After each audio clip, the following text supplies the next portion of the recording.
The biggest story coming into this race is undoubtedly the fact that this is the longest race ever run on the ARLA circuit.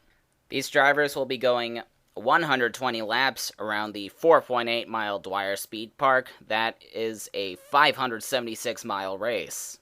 Because almost none of these drivers have run a race this long before, ARLA officials required the teams to hire relief drivers for the event. Very much like the 24-hour races at Cromwell and Le Mans. The relief drivers will take over on the third cycle of pit stops, with the primary drivers hopping back into the cars on the sixth cycle. Now onto the track itself, which was known as the Minneapolis Speed Park in the 1980s and for the first half of the 90s before the track became dormant. And then a few years ago, the Dwyer family bought it out and retooled it to the wide and fast circuit it is today. Turn 1 is a massive corner that is banked at 26 degrees and is several hundred feet wide, appropriately named Goliath. And then after you get off of Goliath, you encounter a set of S's, which I consider to be the most dangerous set of corners of any track on the ARLA circuit. There were quite a few incidents in the S's in the 2009 running of this race, which was actually, I believe, 13 laps before the officials decided to make this an endurance race. However, the racing has been pretty tame over there this week. And then the rest of the way is not very difficult. The last set of corners are 2 consecutive hairpins. The second of those hairpins named after David Milling, a sports car driver who made a habit of making his winning passes in that hairpin. And then you get off of Milling and down the long Minnesota stretch with a kink just past the pit entrance. Now, getting onto pit road at this track is really interesting because there's actually a bit of a jump at the entrance. It's considered normal to get your car off the ground. It can't be too good for your suspension, but it's certainly entertaining to the fans. Well, that's the Dwyer Speed Park for you. It's going to be interesting to see how ARLA's very first endurance race turns out. And now I'm going to hand it off to Scott. Thank you, Earl. We're going to go through the starting lineup here. In row number 1, we have Leigh Grell on the pole with his teammate Kyle Eckerton relieving him, and Lance Andrews and Davina Henton on his outside. Row 2, Tyson Lautenschlager and Joel Rodriguez, 2 drivers who do not have a lot of starts in this series but have managed to put together great qualifying efforts. Row number 4, we have TM Master Cup Series drivers Alexis Rainsford and Rachel Rainsford sharing that 27 car. Matt Pearson will have another go at the Elite Series, relieving his father Andy in the 2 car. Shane Lake recommended that Ashlina Narchios relieve him in the 155 car. She has no stock car experience, so don't know how that will work out for them. In row number 9, Taylor Brillen and Edwin Schwartzlowski are paired up. Schwartzlowski is a touring car driver who actually lost his right arm several years ago, and he has somehow managed to remain very competitive. Rumor has it he's going to a full-time ride with M&J in 2011. Harry Inola will have Brian Sendak relieve him. Sendak races in the TM Master Cup Series. Jared Anderson in the 10 will have his Thunder Trucks teammate Casey Campbell relieve him. Nami Mura will be paired up with open-wheel driver Kiriki Hitsuno. Eric Jackson will be paired up with Kevin Dwyer running his first race at the track named after his family. Former 3-time TM Master Cup champion Joseph Howard will be paired by Alan Foster, another Master Cup champion. Toby Armstrong will be paired with Alex Carson instead of driving the number 54 Burr car. Wes Jones, after flipping his car over in the qualifying race, will join Jeremy West in the 77. The team of Kurt Walker and Cody Richards will start in the rear of the field after Walker received a penalty at the North Wilkesboro race. And here is Leigh Grell leading the field to the green flag at the inaugural 120 laps of Dwyer. Tyson Lautenschlager makes a move to the inside before Lance Andrews can slide in behind the 46. Joel Rodriguez tries to take advantage, but Ricky Flush in the 31 is right there. Gruel leads the field into the S's with Tyson Lautenschlager in tow. Lautenschlager looks to the right side of the 46, but he can't make the move. And as they see towards the back, several cars are already off the track. Bobby Porto, Jeb Klinger, Joey Harrison, Des Inman, and Sean Donnelly. It looked like Klinger just made contact with the 64 and took everyone else along for the ride. Here we are riding behind Bobby Porto. Klinger does indeed get into the back of him. Those two are teammates and have already had a few run-ins this season, but we don't know if that's what sparked this incident.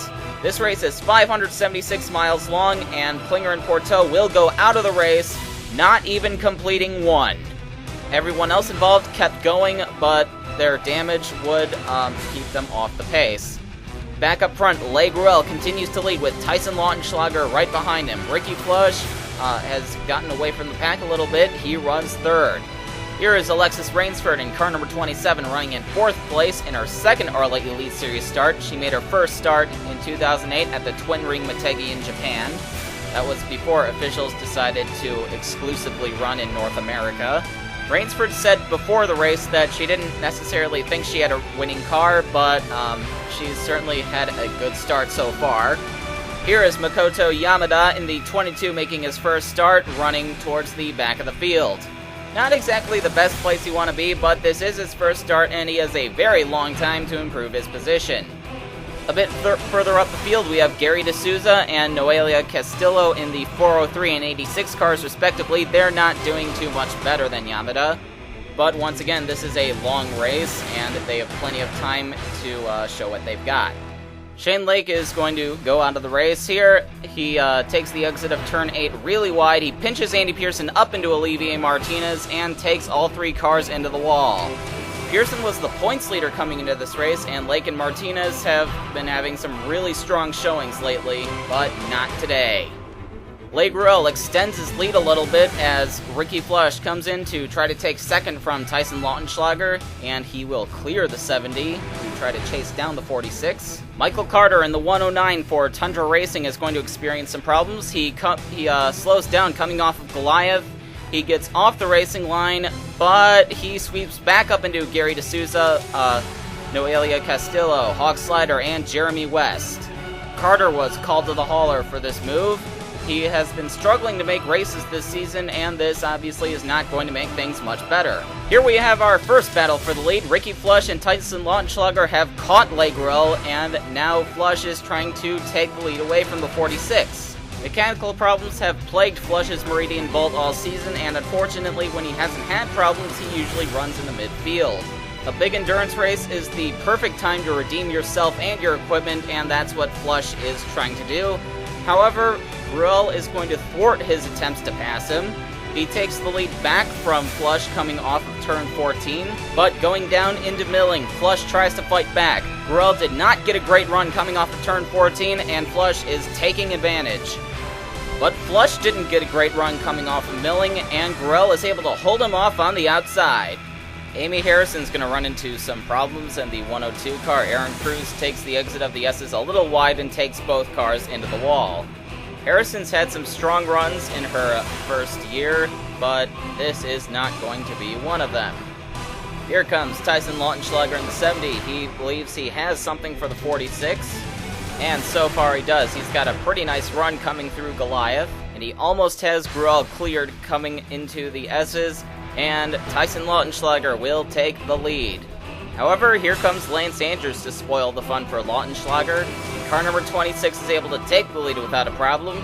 It should be noted that Andrews won the qualifier the night before the race, and it appears he's able to keep up that momentum. However, coming down the Minnesota stretch, Lautenschlager decides that it's not quite Andrews' turn to lead yet, and so he takes the lead back. But look behind the 70, it's Leigh Grell taking Lautenschlager by surprise and getting a run on his inside. Grell will take the lead for himself. The night almost comes to an end for Patrick Carroll and Harry Enola. They get stuck behind the lapped car of Des Inman, and they take each other off the course. However, they're able to keep their cars under control and not go into the wall. Interestingly enough, Enola's relief driver is Brian Sendak, who Patrick Carroll has had a few run-ins with on the Master Cup circuit. Back up front, Dale Underwood in the 03 is starting to come into the picture. Underwood usually runs very quietly up in the top 15, but he's struggled a bit this season. But he's starting to make some noise tonight, running in the second spot with Kevin Monroe in the 63 in third. Lance Andrews in the 26 is still running up in the top 5, until Lucas Hunter gets into him and takes both cars into the wall coming into turn 8. Two of the drivers who can't seem to find any luck in this series end up running into each other. Both cars suffered moderate damage and would fall off the pace. Dale Underwood is able to catch up to Legrel thanks to the lapped 070 car of Hawk Slider. Underwood is probably going to have to write Slider a thank you note for basically handing him the lead on a silver platter. Legrel kicks off the first round of pit stops on lap 15. Watch as he gets his car up off the ground coming into the pits. As Earl said in the pre-race show, it's normal to do that, but you've got to be careful not to damage your suspension. You see Ricky Flush follow suit. Tyson Lautenschlager, Kevin Monroe, and Dale Underwood come into the pits one lap later. And then Joel Rodriguez and Scott Morales are the last of the leaders to pit on lap 17. It takes a very long time to get any speed out of your tires at this track, and so staying out longer has helped Joel Rodriguez and Scott Morales hold a big lead once pit stops cycled out. However, it appears that Rodriguez has struggled to find his footing, allowing Scott Morales to take advantage and sweep by him for the lead. Morales has not made a lot of noise after winning at Daytona at the beginning of the season. However, he's certainly changing that tonight. Kevin Monroe would come out of the pits in third with Dale Underwood in fourth. Todd Stater in the 150 rounds out the top five. Taylor Brillen's night is going to come to an end when she takes the exit of turn 7 wide, hooks the 37 of Siju Dejao, and goes into the wall. Tough break for Brillen. She was running inside the top 10 and appeared to have a fast car all weekend. One lap later, more problems for Lucas Hunter. He gets into the 2 of Andy Pearson in the same corner, taking both cars into the wall, and this is what takes car number 01 out of the race. And then coming into the S's, Alexis Rainsford gets into Tyson Lautenschlager, taking both cars into the wall. Eric Jackson reacts to this and spins off the course, joining the 27 and the 70. And then Legrel goes off right behind this incident. Legrel, who had easily led the most laps up to this point, finds himself spinning off the course and into the wall. It looks like he was trying to react to the incident up ahead and simply didn't know what to do. Tough break for Legrel, whose 2010 season has been a bit of a struggle. He is pretty close to that top 27 cutoff. But these drivers are not done wrecking yet. Hawk Slider enters the pits really slowly. Andy Pearson misjudges how fast the 070 is going and smashes into the back of him. And Slider's car dies on him as he tries to get it backed up. Back up front, Joel Rodriguez finally finds some speed, but Scott Morales is making it really tough to get past him. He's able to throw the block on Rodriguez and hold him off coming into the S's.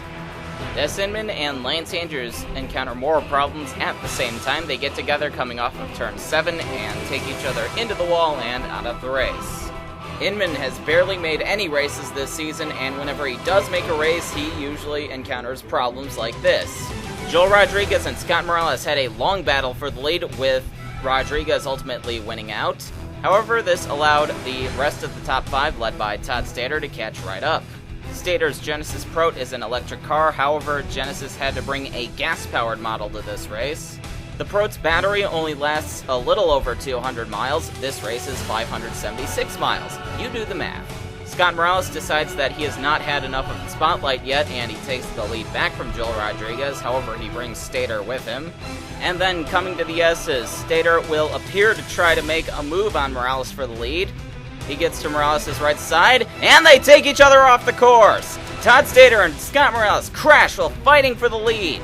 Morales and Stater are both going to go out of the race. However, Stater is able to drive his car away. But then, as he's limping away, Todd Stater moves up out of the racing line and right into the path of Namimura, who slams into the back of the 150. It could be argued that Stater moved up to let Packer Carroll by, as you saw the 71 pass him on the right, but he really should have moved back down after Carroll got by.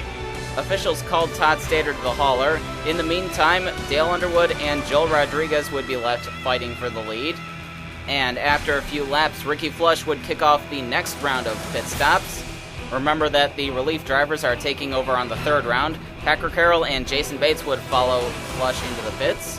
Kevin Monroe and Dale Underwood came into the pits one lap afterwards, and you saw Joel Rodriguez stay out for an extra lap once again. I guess Rodriguez figured that if his strategy worked on the last cycle, it will work once again.